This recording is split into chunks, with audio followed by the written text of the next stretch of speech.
The red warning lights flashed across the bridge of the UES Thunderchild as Captain James Walker stared at the massive holographic display in front of him. His hands gripped the command chair's armrests tightly, but his face remained calm. The crew needed to see strength now more than ever. "Status report," he called out, his voice steady despite the chaos unfolding before them. 1,000 enemy ships detected, sir," Lieutenant Tom Miller responded from the weapons station. "They're moving in a spiral pattern. Standard swarm attack formation." Walker nodded slowly. He had seen this before, but never at this scale. The alien ships looked like giant dark blue wasps, their biological hulls pulsing with an inner light. They moved together perfectly, as if they were all parts of a single massive creature. In a way, they were. The swarm's hive mind made sure of that. "What's the status of our quantum systems?" Walker asked, turning to look at Dr. Emma Reed, who was working frantically at her engineering station. "All systems are green, Captain," she replied without looking up. "The new upgrades are holding steady, but they're still untested in actual combat." Her fingers flew across the holographic controls as she made final adjustments to their experimental weapons. The Thunderchild was humanity's newest and most advanced warship. It was also now their last hope. The swarm had appeared 3 months ago, destroying every human colony in their path. The Outer Defense Fleet had tried to stop them, 50 of humanity's finest ships. Now only the Thunderchild remained. "Atlas, show me the enemy's predicted attack vectors," Walker commanded. The ship's AI responded immediately, filling the main display with glowing red lines that showed where the swarm would strike. "Their current formation suggests a 98% probability of a full encirclement attempt," Atlas reported, its voice calm and measured. "They will try to trap us in an energy net within the next 6 minutes." Walker allowed himself a small smile. The swarm was predictable. They always used the same tactics that had worked for them in the past. They had no reason to change. After all, why would you change something that had never failed? "Dr. Reed," Walker called out, "is the Ghost protocol ready?" "Yes, sir," she responded, finally looking up from her station. "But I should warn you, we've never tested it with the quantum drive at full power. The energy requirements are massive. If something goes wrong, we'll be just as dead as if we do nothing." Walker finished for her. "And at least this way, we'll go down fighting." The bridge crew nodded in agreement. They had all volunteered for this mission, knowing it might be their last. The Thunderchild had been rushing back to Earth, hoping to warn them about the swarm's new tactics when they detected this massive fleet heading straight for their home world. They couldn't run. Even if they escaped, Earth would be defenseless. "Enemy ships are launching their first wave," Miller reported. 200 ships breaking formation to attack. Walker straightened in his chair. This was it, the moment that would decide if humanity's latest technology could stand against the swarm's overwhelming numbers. "All hands, battle stations," he ordered, his voice carrying throughout the ship. "Dr. Reed, begin Ghost Protocol initialization. Miller, charge all quantum weapon banks. Atlas, begin running combat predictions and prepare for emergency maneuvers." The Thunderchild hummed with power as its experimental systems came online. The quantum drive began to spin up, its energy readings climbing higher than they'd ever gone in testing. Warning messages flashed across several screens, but Dr. Reed quickly adjusted the power flow, keeping everything just barely within safe limits. "First wave will reach us in 30 seconds, Miller announced. "Ghost protocol at 70%, Dr. Reed added. "Ready in 15 seconds. Walker watched as the first wave of swarm ships approached. They were beautiful in a terrifying way, their biological hulls shifting colors as they prepared to attack. Energy began to build at their forward sections. The swarm's version of weapons, using concentrated plasma that could melt through standard ship armor in seconds. "Ghost protocol ready," Dr. Reed announced just as the enemy ships came into firing range. "Execute," Walker commanded. The Thunderchild's quantum drive activated, and reality seemed to bend around them. Suddenly, instead of one human warship, there were 5 identical vessels, each one seemingly as solid as the original. The holograms were perfect, created by bending quantum fields in ways that even most human scientists didn't fully understand. The swarm ships hesitated, something they had never been seen to do before. Their hive mind was confused, unable to determine which target was real. They fired a massive volley of plasma weapons, but 4/5 of their shots passed harmlessly through holographic duplicates. "Return fire," Walker ordered. "Full quantum barrage, concentrate on their lid ships." The Thunderchild's new weapons came to life. Beams of pure quantum energy lashed out, ignoring the normal laws of physics. Where traditional weapons would have been weakened by the distance, these beams struck with full force. The lead swarm ship's biological hulls had no defense against this new type of attack. 10 ships burst apart in the first volley, their remains spinning away into space. "Enemy is adjusting formation," Miller reported excitedly. "They're breaking into smaller groups. They don't know how to handle multiple targets." "Keep the pressure on," Walker commanded. "Atlas, predict their next move." "Dr. Reed, can we add more ghost ships?" "Negative, sir," Reed replied, her hands dancing across her controls. "We're at maximum power already, but I might be able to make our ghosts move independently, make them even harder to track." "Do it," Walker ordered. He watched as the holographic duplicates of the Thunderchild began to move in different patterns, each one firing seemingly real quantum weapons. The swarm's first wave was in complete disarray, having lost 30 ships in the first minute of battle. But Walker knew this was just the beginning. 900 more swarm ships were still out there, watching and learning. The real test would come when they adapted to this new threat. Humanity had surprised them this time, but the swarm's greatest strength was their ability to learn from their failures. "Sir," Atlas interrupted his thoughts, "I'm detecting energy buildup in the remaining first-wave ships. They appear to be preparing for a suicide attack." Walker's eyes narrowed. This was new. The swarm had never sacrificed ships before. Perhaps they weren't as predictable as he'd thought. "All power to forward shields," he commanded. "Prepare for impact." "Dr. Reed, can we jump?" "Quantum drive needs 30 seconds to cool down," she reported tensely. "We're stuck here." The remaining swarm ships from the first wave accelerated toward them, their hulls glowing brighter and brighter as they prepared to detonate themselves. The ghost ships wouldn't fool them this time. They were going to blanket the entire area with plasma explosions. Walker gripped his chair tighter. "Braced for impact," he ordered. "And prepare for emergency maneuvers. This battle's just getting started." The explosion lit up space like a new sun. The remaining ships from the swarm's first wave detonated themselves in a massive chain reaction, creating a wall of plasma that no normal ship could survive. The bridge crew of the Thunderchild held their breath as the energy wave approached. "Impact in 3 seconds," Atlas announced. "Shields at maximum capacity."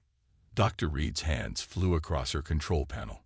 "We're routing all non-essential power to forward shields," she shouted. "Captain, this is going to be close." The wave hit them like a physical blow. The Thunderchild shuddered violently, and warning alarms screamed across every station.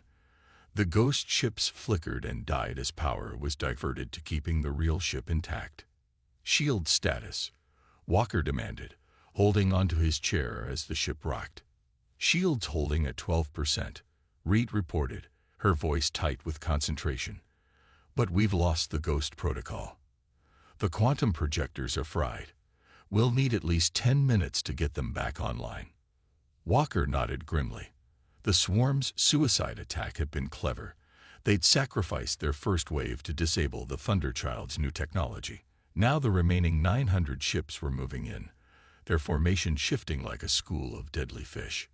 "Miller, what's their attack pattern?" Walker asked. "They're splitting into 3 groups, sir," Miller replied, studying his tactical display. 300 ships each. "They're trying to box us in." Walker thought quickly. Without the ghost protocol, They couldn't rely on confusion tactics anymore.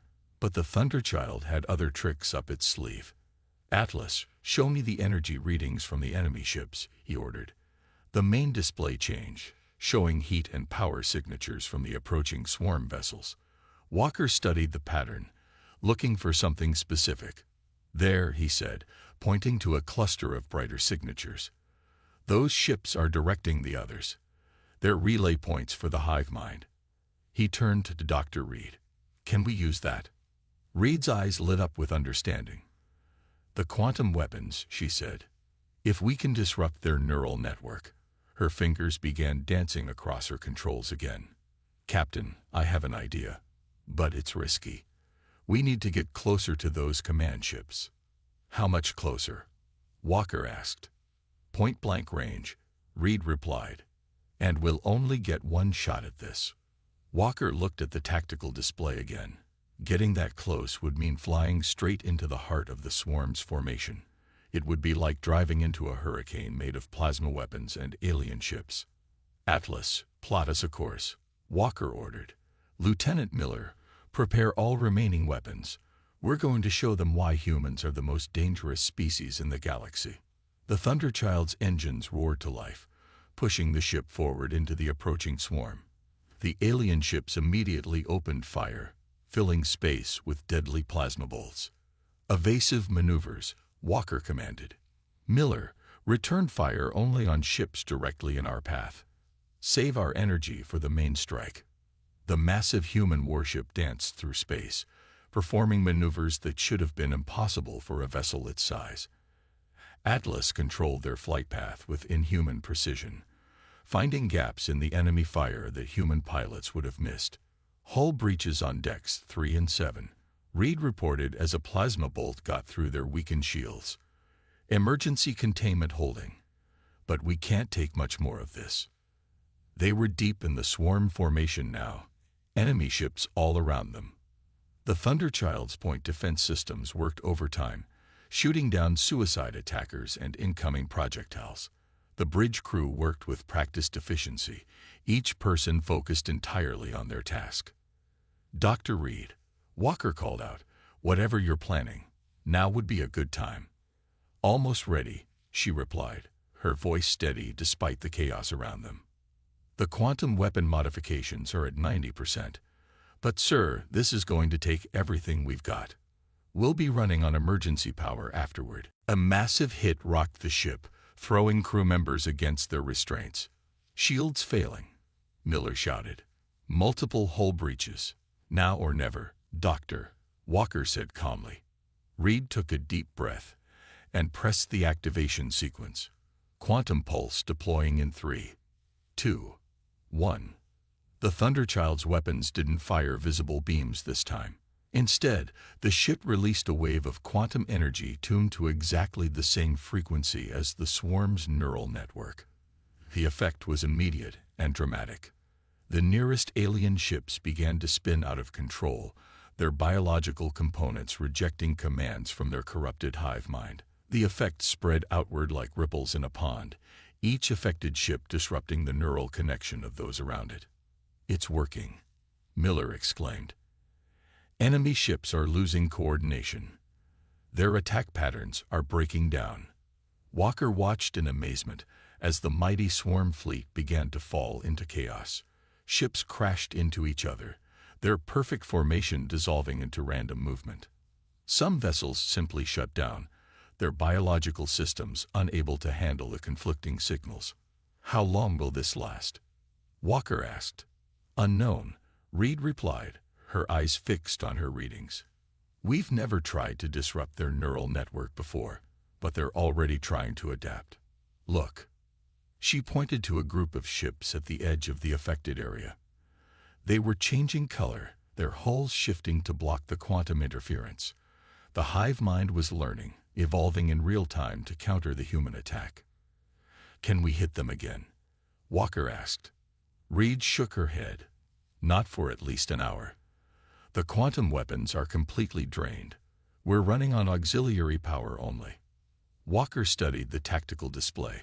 The swarm had lost nearly 200 ships to the quantum pulse, either through direct system failure or collisions. Another 100 were still spinning out of control, caught in the lingering effects of the disruption.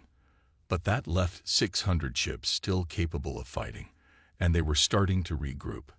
"Atlas," Walker called out, "what are our options?" "Main weapons are offline," the AI reported. "Shields are at 3%. Hull integrity is compromised in 12 sections. However," the AI paused, something it rarely did, "I am detecting an interesting pattern in the enemy's recovery formation." Walker leaned forward. "Show me." A new display appeared, showing energy flows between the recovering swarm ships. They were forming a new neural network, but this one was different from their usual pattern. "They're afraid," Walker realized suddenly. "They're not just adapting. They're actively trying to protect themselves from another attack like that. They've never done that before." Reed looked up from her station, her eyes wide with understanding. "They've always relied on overwhelming force," she said. "They've never had to play defense before. This is completely new behavior for them." Walker smiled. It wasn't a friendly expression. "Then let's show them why they're right to be afraid. Atlas, begin calculations for our next attack." "Dr. Reed, how quickly can you get our weapons back online?" "Working on it now, sir," she replied, her fingers already moving across her controls. "But whatever we do next, it has to count. We won't get another chance." Walker nodded, watching as the swarm ships continued to regroup. They had hurt the aliens badly, shown them that humanity wasn't helpless against their superior numbers. But the real test was still to come. The swarm was wounded but not defeated, and wounded predators were often the most dangerous. "All hands," Walker announced shipwide. "Prepare for round 3. The swarm is about to learn another lesson about humanity. We're our most dangerous when you think you have us beaten." The Thunderchill drifted through the debris field of destroyed swarm ships, its engines running silent. Emergency repair crews worked frantically throughout the vessel, trying to restore power to critical systems. On the bridge, the crew watched as the remaining swarm fleet regrouped, their biomechanical ships pulsing with an angry red glow. "Status report," Walker commanded, his voice hoarse from shouting orders during the last battle. "Not good, sir," Reed replied, wiping sweat from her forehead. "Main power is at 30%. Quantum weapons are slowly recharging, but we need at least 20 more minutes. Hull breaches on decks 3 through 7 are contained, but we've lost our starboard armor plating. 623 enemy ships remaining," Miller added. "They're forming a new pattern I've never seen before." "Atlas, can you analyze it?" The AI took a moment to process the data. "The swarm appears to be adapting its entire combat doctrine," Atlas reported. "They are creating multiple layers of defense while maintaining offensive capabilities. This suggests they now view us as a serious threat." Walker nodded slowly. The swarm had never shown this level of tactical thinking before. They had always relied on overwhelming force and their hive mind coordination. Now they were actually strategizing. "Sir," Miller suddenly called out. "Energy spike detected. They're doing something new." The remaining swarm ships began to pulse in unison, their biological hulls synchronizing in a way they'd never witnessed before. Streams of energy began to flow between the ships, creating a web of crackling power. "Dr. Reed, what are we looking at?" Walker asked, leaning forward in his chair. Reed's fingers flew across her console, analyzing the readings. They're combining their power systems," she said, her voice filled with both professional admiration and fear. "It's like they're turning their entire fleet into one massive weapon. The energy readings are off the charts." "How long until they can fire?" Walker demanded. "Unknown," Atlas replied. "This is completely new behavior, but based on the energy buildup rate, I estimate no more than 10 minutes. Walker looked at his tactical display. The Thunderchild was in no shape for another direct confrontation, but something about the swarm's new formation caught his eye. Their ships were now all connected by those energy streams, all part of one massive system. "Dr. Reed," he said slowly, What would happen if we overloaded their energy network? Reed's eyes widened as she caught his meaning. The feedback would cascade through their entire formation, she said. But sir, we'd need to get incredibly close to inject our own energy signature into their network, and with our shields this weak. We don't need shields, Walker interrupted. We need speed. Atlas, plot me a course through the debris field. Lieutenant Miller, divert all remaining weapon power to the engines. Dr. Reed, prepare to channel everything we've got into one massive energy pulse. The crew worked quickly, understanding the desperate nature of their plan. The Thunderchild's engines hummed back to life as power was rerouted from other systems. Energy buildup in the swarm fleet reaching critical levels, Atlas warned. 7 minutes until projected weapon discharge. All hands, Walker announced ship-wide, secure for high-speed maneuvers. This is going to get rough. The Thunderchild shot forward, accelerating through the field of destroyed swarm ships. Walker's plan was insane, but it was exactly the kind of thinking that the highly logical swarm couldn't predict. They were using the debris of their own destroyed ships as cover, making it harder for the enemy to track them. 5 minutes until swarm weapon discharge, Atlas updated. They are attempting to track us through the debris field. The ship shuddered as it scraped past a piece of destroyed swarm vessel. Warning lights flashed across every console as their already damaged hull took more punishment. But Walker kept them on course, threading the massive warship through gaps that seemed impossibly small. 3 minutes. Atlas announced. Enemy energy network approaching maximum capacity. Now, Miller, Walker commanded. Full power to engines. The Thunderchild burst out of the debris field like a bullet from a gun, aimed directly at the heart of the swarm formation. The alien ships began to react, but their energy network made them slower, less maneuverable. They couldn't break formation without disrupting their weapon buildup. 2 minutes until discharge. Atlas reported. We will not survive a direct hit. We're not going to give them the chance, Walker said grimly. Dr. Reed, prepare the energy pulse. Time it exactly with my mark. The Thunderchild closed the distance rapidly, taking hits from the few swarm ships that could bring weapons to bear. Hull plates tore away, and fires broke out in multiple sections. But they kept going, dragging straight toward the center of the enemy formation. 1 minute, Atlas warned. Almost in position, Miller reported, his hand steady on the controls despite the chaos around them. The swarm's energy network was now clearly visible, a web of powerful forces holding their formation together. The alien ships were glowing bright enough to be painful to look at, their combined weapon nearly ready to fire. 30 seconds. Ready for energy pulse, Reed reported.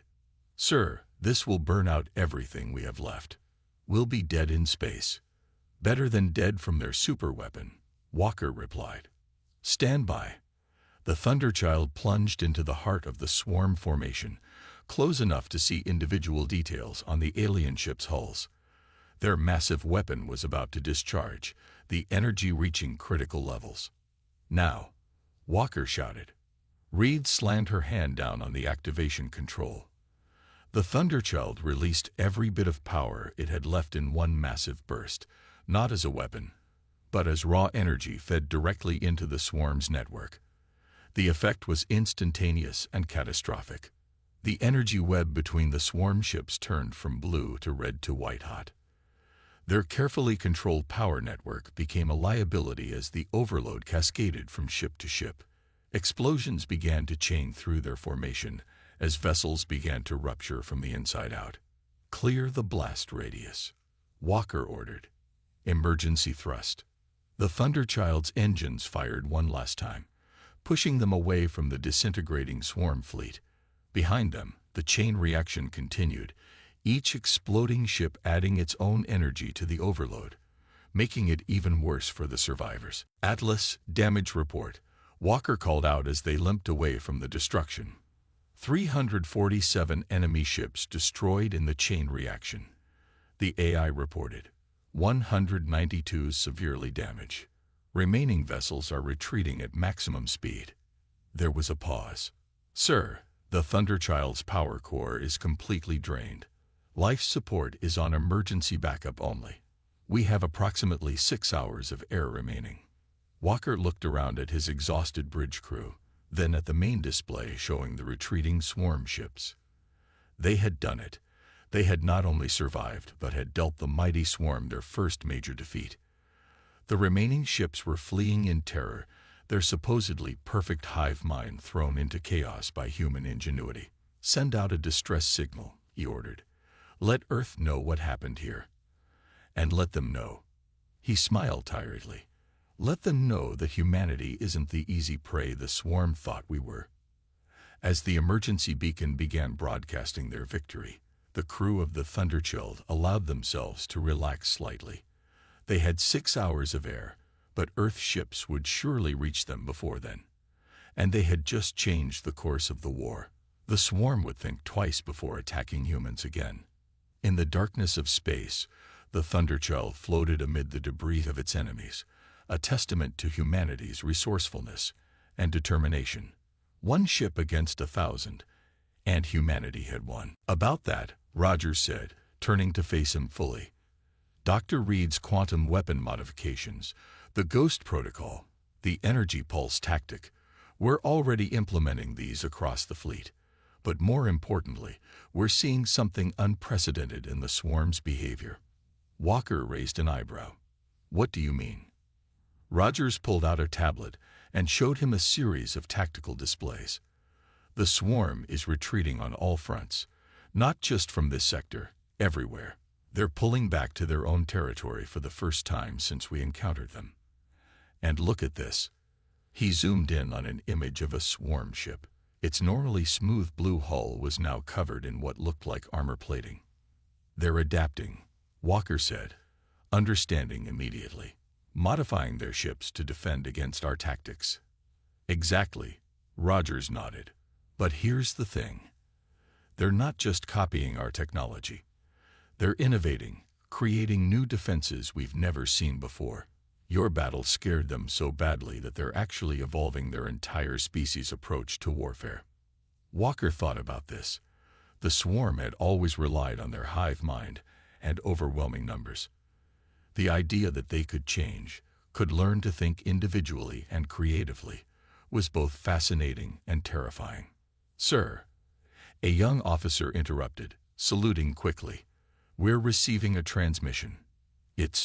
Well, you need to see this. They followed the officer to the Defiance Bridge, where a strange signal was being displayed on the main screen. It wasn't standard communication. It was a complex pattern of energy pulses, similar to the ones the swarm ships use to communicate with each other. They're trying to talk to us, Reed said excitedly, having joined them on the bridge. Not attack, not threaten. Actually communicate. She worked quickly at a console, analyzing the signal. It's like nothing we've seen from them before. The pattern suggests individual thought, not hive mind coordination. Can you decode it? Rogers asked. Reed nodded slowly. I think so. It's based on mathematical principles. Give me a few minutes. They watched as she worked, the pattern gradually resolving into recognizable data. Finally, she looked up, her face showing surprise. It's a message, she said. A simple one, but clear. We wish to understand. Walker and Rogers exchanged looks. This was unprecedented. The swarm had never attempted communication before. They want to learn from us, Walker realized. We showed them that their way of thinking, their entire way of being, could be defeated. Now they want to understand how we think, how we fight. This could be a trap, Rogers warned. The swarm has never shown interest in diplomacy before. No, Walker agreed, but they've never been defeated before either. We didn't just win a battle today. We proved that their entire worldview was flawed. That's bound to cause some serious soul-searching, even in a hive mind. Reed was still studying the signal. There's more, she said. They're sending tactical data, battle analyses. It's like they're offering to exchange information. Rogers stroked his chin thoughtfully. An exchange of military knowledge with an enemy that just tried to destroy us. That's a risky proposition. Maybe, Walker said, watching as more swarm signals appeared on the screen. But think about it. We've just forced the most rigid, inflexible species we've ever encountered to completely reevaluate their way of thinking. That's not just a military victory. It could be the beginning of something much more important. As they discussed the implications, more ships arrived from Earth, beginning the process of securing the battlefield and salvaging what they could from the destroyed swarm vessels. The Thunderchild floated among them, battered but undefeated, a symbol of humanity's ability to overcome impossible odds through creativity and determination. The war wasn't over, but it had changed fundamentally. The swarm had learned fear, and from fear had come wisdom. Now they sought understanding, and perhaps in that understanding, both species could find a way forward that didn't end in mutual destruction. 6 months had passed since the legendary battle, and Earth had changed in ways no one could have predicted. Captain Walker stood at the window of the newly constructed peace station, watching as ships from both human and swarm fleets moved in careful, coordinated patterns around the massive structure. The station hung in space at the exact coordinates where the Thunderchild had made its desperate last stand. Still hard to believe, isn't it? Dr. Reed said, coming to stand beside him. Her uniform now bore the insignia of the Joint Species Research Division, an organization that hadn't existed half a year ago. Every day, Walker agreed, watching as a swarm ship docked at one of the station's specialized berths. The aliens had modified their vessels with mechanical components that allowed them to interface with human technology. It was just one of countless adaptations they had made since the battle. The memorial ceremony starts in an hour, Reed reminded him. Admiral Rogers wants you to say a few words. Walker nodded. The station itself was part memorial, part research center, and part diplomatic headquarters. Today marked the official signing of the first Human Swarm Cooperation Treaty, on the anniversary of the battle that had changed everything. "How's the translation project coming?" he asked as they walked through the station's curved corridors. Reed's face lit up with excitement. "Fascinating progress. We've moved beyond simple mathematical concepts. The swarm representatives can now express complex ideas about their society. Did you know they don't even have a concept for individual achievement? Everything is measured by how it benefits the collective. That explains why our victory hit them so hard," Walker mused. One ship standing against their entire fleet went against everything they understood about how the universe works. They entered the station's central chamber, a vast space designed to accommodate both species comfortably. Human diplomats and officers mingled with swarm representatives, strange, blue-skinned beings with 4 arms and compound eyes that moved independently of each other. The aliens still communicated primarily through their neural network, but they had developed mechanical translators that converted their thoughts into spoken human languages. Admiral Rogers approached them, looking much less stressed than the last time Walker had seen him. "There you are," he said, "our guests of honor. The swarm delegates have been asking for you specifically, Captain." Walker raised an eyebrow. "Me? I'm the one who nearly wiped out their fleet." "Exactly," Rogers replied with a smile. "You're something of a celebrity among them. They've even created a new word in their language that translates roughly to the one who showed the way through defeat. They consider you a teacher." Reed leaned forward, always the scientist. "You changed your entire neural network structure based on one battle." "Yes," the translator confirmed. "Old network, all think same. New network, some think different, bring new ideas to collective. Like your ship crew, different skills, different thoughts, stronger together." Walker realized what the alien was saying. "You've restructured your entire society based on what you learned from us. You're encouraging individual thinking within your collective." "Dangerous," the swarm commander acknowledged. "Difficult, but necessary for survival. Your ship showed weakness in our way." Rogers looked impressed. and it only took you 6 months to implement these changes across your entire species. That would be impossible for humans. Different biology, different society, the translator explained. But slow for us. Much resistance from old patterns. Many believe defeat was error, not lesson. Your word, Civil War. First, in swarm history, change side 1. This was new information for the humans present.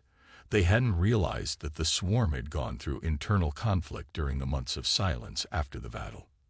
The treaty signing proceeded smoothly after that revelation. Both sides agreed to establish permanent communication channels, exchange technological innovations with peaceful applications, and create joint defense protocols against potential new threats to either species. As the ceremony concluded, Walker found himself back at the observation window, looking out at the stars. Reed joined him again, holding 2 glasses of champagne. 2 impossible victories, she said, handing him one. And unexpected consequences, he added, clinking his glass against hers. They watched as swarm and human ships conducted joint maneuvers in the space around the station. The aliens had abandoned their old attack patterns completely, instead adopting hybrid formations that combined their natural coordination with human-inspired tactical flexibility. You know what the most remarkable thing is, Reed said after a moment. 6 months ago, we destroyed half their fleet and sent them running in terror. Now they're implementing our organizational strategies across their entire civilization. Can you imagine if humans were that adaptable? Walker smiled. We adapt in our own way. Look at us now, working alongside the enemy that nearly wiped us out. That takes a special kind of adaptability. Beyond the station, Earth gleamed like a blue jewel. The planet had been transformed by the events of the past 6 months. Defense technology had advanced rapidly as engineers studied and improved upon the Thunderchild's experimental systems. The economy was booming as swarm biological technology was carefully integrated into human manufacturing.